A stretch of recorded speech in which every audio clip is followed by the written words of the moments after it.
Good morning everyone. मेरा नाम विवेक कुमार, आपका विवेक सेंटर ऑफ एजुकेशन में बहुत बहुत स्वागत है। इससे पिछले वाले क्लास में हम लोग देखे थे प्रश्नावली 1.1 का क्वेश्चन नंबर 1 और 2। आज हम लोग देखेंगे 3 नंबर और 4 नंबर। चलिए देखते हैं बोर्ड पर। तीसरा नंबर क्वेश्चन कह रहा है आभास गुणनखंड विधि द्वारा निम्नलिखित पूर्णांकों के एचसीएफ और एलसीएम ज्ञात करने के लिए। एचसीएफ मतलब होता है हाईएस्ट कॉमन फैक्टर और एलसीएम मतलब होता है लीस्ट कॉमन मल्टीपल। इसको हिंदी में बोलते हैं, इसका लघुत्तम होता है, इसका महत्तम होता है हिंदी। चलिए देखते हैं पहला नंबर क्वेश्चन। पहला नंबर क्वेश्चन दिया है 12, 15 और 21। तो 12, 15 और 21 का हम लोग निकालते हैं, पहले लघुत्तम उसके बाद निकालेंगे महत्तम। तो देखते हैं 12 दिए तो 12 का तोड़ेंगे पहले भाज्य गुणनखंड के रूप में। 2 से जाएगा तो ये हो गया 6, फिर 2 से ले जाएंगे लोग तो ये हो गया 3, फिर 3 से ले जाएंगे तो 1 आ जाएगा। तो 12 का हो गया भाज्य गुणनखंड 2 गुने 2 गुने 3। हम लोग देखते हैं इधर 15 का। 15 का 2 से नहीं जाएगा, कैसे कि लास्ट में विषम संख्या है तो 3 से ट्राई करेंगे। तो 3 से ले जाएंगे तो 3 5 15 हो गया 5 बाद में, फिर 5 से ले जाएंगे तो 1 हो गया।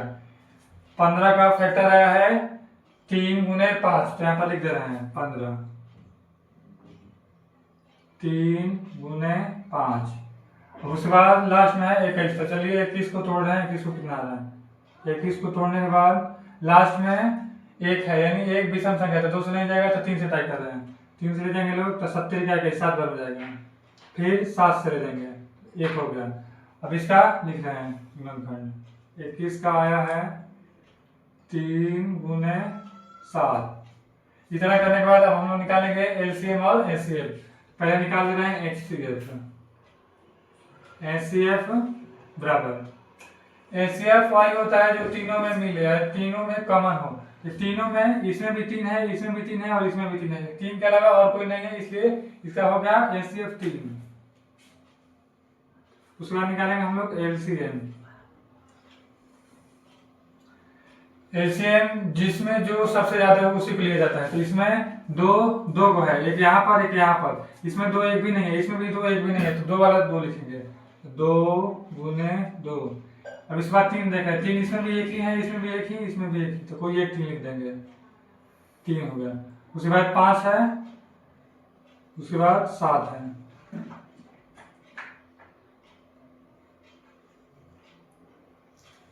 अब इसको गुना कर देंगे लोग, 2 दूनी 4, 4 3 12, 12 5 60 और 60 में 7 से करेंगे तो ये हो गया 420।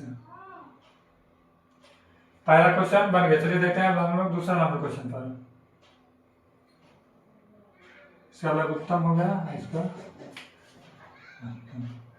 दूसरा नंबर क्वेश्चन कर रहा है 17, 23 और 29। तो 17 का तोड़ रहे हैं, 17 को हम लोग तोड़ेंगे तो 17 एक अभाज्य संख्या है, तो 17 से जाएगा 1 से जाएगा, तो 17 बार में ले जाएंगे तो 1 हो गया ये। तो इसका फैक्टर हो गया 17, यानी गुणनखंड 17 हो गया। उसके बाद 23 है, 23 भी एक अभाज्य संख्या है। जितना भी अभाज्य संख्या होता है वो 1 से कटता है और अपने आप से कटता है। तो 23 है तो 23 हो गया, 23 से एक बार में, तो इसका भी हो गया 23। उसके बाद 29 है,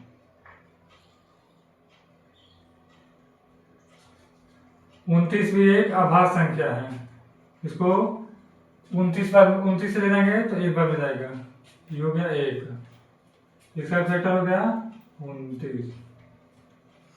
अब निकालते हैं हम लोग एचसीएफ, उसके बाद निकालेंगे एलसीएफ। तो एचसीएफ बराबर हो गया इसका एचसीएफ बराबर। एचसीएफ उसको बोलते हैं जो तीनों में मिले, यानी तीनों में कॉमन हो, उसे को एचसीएफ बोला जाता है। तो कोई ऐसा संख्या नहीं है जो तीनों मिले। इसमें 17 है तो इसमें 17 नहीं है, इसमें भी 17 नहीं है। 23 इसमें है तो बाकी हम दोनों में 23 नहीं है। इसमें 29 है तो इन दोनों में 29 नहीं है। तो यदि तीनों में से कोई भी कॉमन ना हो तो उसका एचसीएफ होता है 1। इसका एचसीएफ हो गया 1। उसके बाद निकालें इसका एलसीएम। एलसीएम लिखेंगे 17 गुना 23 गुना 29। कोई नहीं मिल रहा है इसलिए तीनों का लिख दिए गुना में। अब इसको गुना कर रहे हैं लोग। गुना करने के बाद कितना आएगा, गुना करने के बाद आ गया 17 23, 7 का 21 हो गया, ये हो गया 3 और 2 5, इधर हो गया 7 दूनी का 14, ये हो गया 2 2 1 3 1 9 3। उसके बाद इतना में 29 से गुना करेंगे लोग। 29 से गुना करने के बाद आ गया 9 हो गया, 9 81, 1 9 27, 27 8 35। उसके बाद 2 बार हो गया, 9 दूनी 18, 3 6 107। अब इसको गुना करने के बाद जोड़ रहे हैं तो ये हो गया 9, इधर हो गया 3, 8 5 12, 1 13, ये हो गया 7 3 10, 1 11। गुना करने के बाद आया 11 33 9, यानी 11,339। इसका एलसीएम आया है 11,339 और इसका है एचसीएफ 1 आया है। दूसरा क्वेश्चन बन गया। दूसरे के बाद हम लोग देखते हैं तीसरा नंबर क्वेश्चन। तीसरा नंबर क्वेश्चन कर रहा है 8 9 और 25। 8 9 25 का निकलना है, यहाँ निकाल दे रहे हैं। 8 का पहले तोड़ेंगे लोग तो 8 2 से जाएगा तो ये हो गया 4, फिर 2 से गया तो ये हो गया 2, फिर 2 से गया तो हो गया 1। तो 8 का भाग गुणनखंड हो गया 2 गुने 2 गुने 2। 8 के बाद है 9। 9 को देख रहे हैं 9 का कितना होगा। 9 का तोड़ने के बाद आ जाएगा 9 2 से नहीं जाएगा तो 3 से ले जाएंगे तो 3 से 3 बार में जाएगा, फिर 3 से हो गया 1। तीसरा आया है 3 गुने 3। उसके बाद लास्ट में 25 है। 25 का तोड़ेंगे हम लोग तो 25 का 5 5 आएगा। 5 बार ले जाएंगे तो 5 आ गया, फिर 5 से ले जाएंगे तो 1 हो गया। इसका हुआ गुणनखंड 5 गुने 5। अब इतना करने के बाद इसका लघुत्तम निकालेंगे, उसके बाद महत्तम निकालेंगे। पहले एचसीएफ निकालना है। एचसीएफ बराबर एचसीएफ वही होता है जो तीनों में कॉमन हो, यानी तीनों में मिले। तो इसमें 2 है, इसमें 2 नहीं है तो 2 छोड़ देंगे। इसमें 3 है, इसमें 3 नहीं है तो ये भी छोड़ देंगे।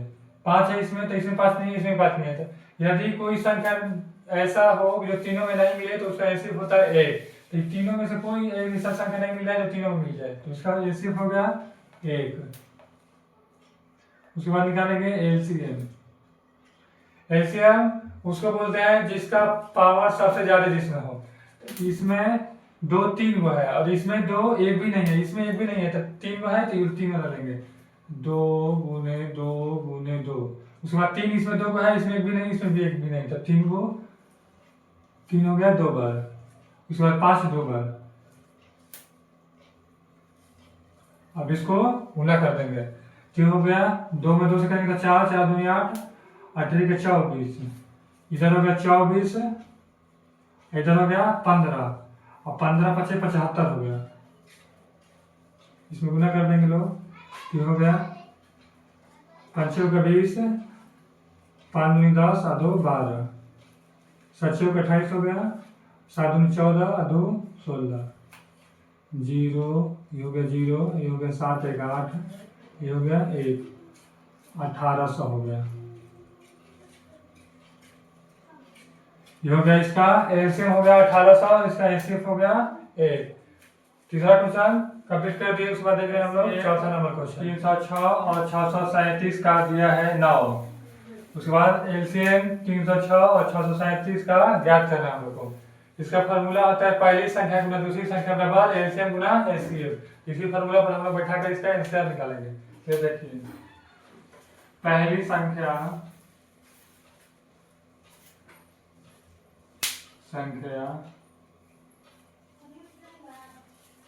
गुना दूसरी संख्या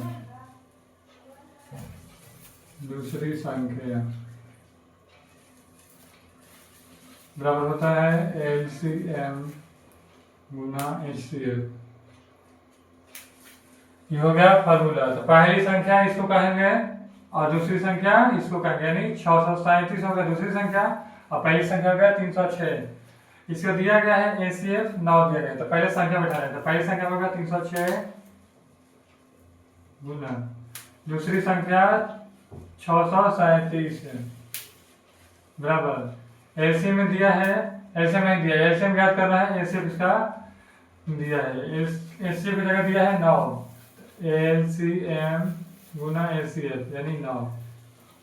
इसका एलसीएम ज्ञात करना है, यानी एलसीएम इधर छोड़ देंगे, जो है 9 इसको इस साइड रख देंगे। 306 गुना 637।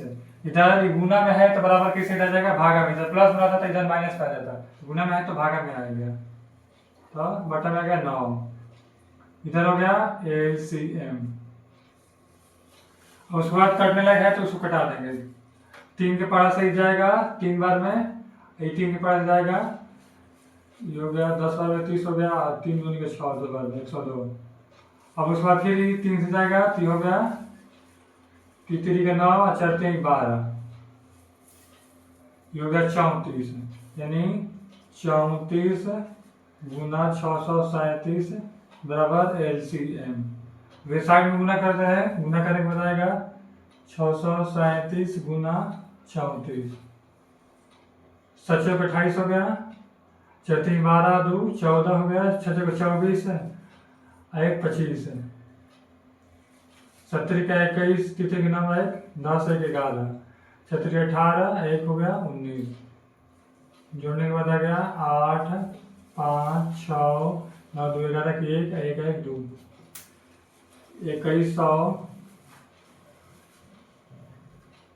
21,658 बराबर LCM।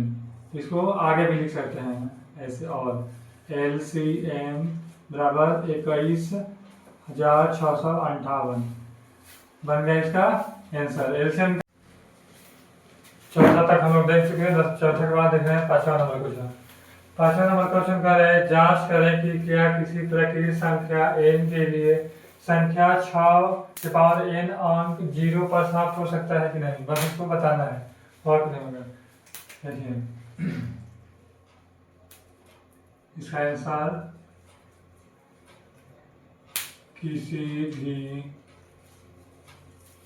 प्राकृत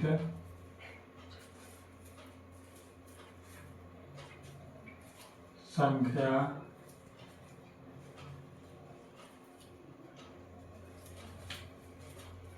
किसी भी प्राकृतिक संख्या यदि 0 पर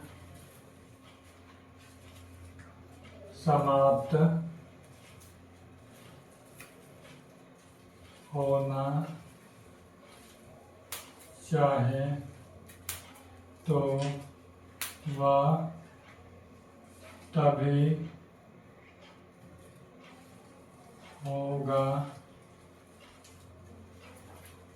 होगा जब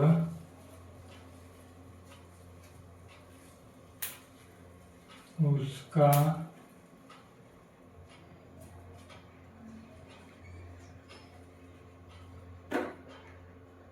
अभाज्य गुणनखंड, उसका अभाज्य गुणनखंड में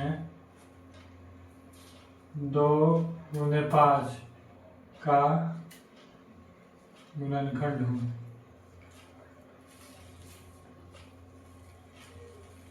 गुणनखंड हो, अतः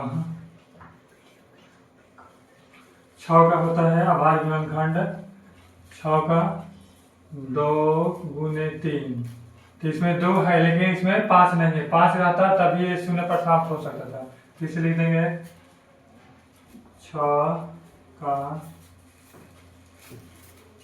अभाज्य गुणनखंड, 6 का अभाज्य गुणनखंड में 2 गुने 5 नहीं है, अतः यह 0 पर समाप्त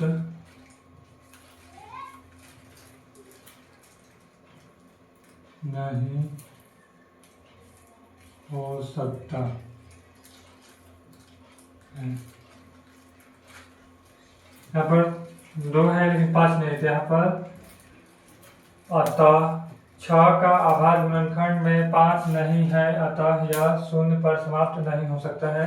इसका हो गया 5वां नंबर का आंसर हो गया।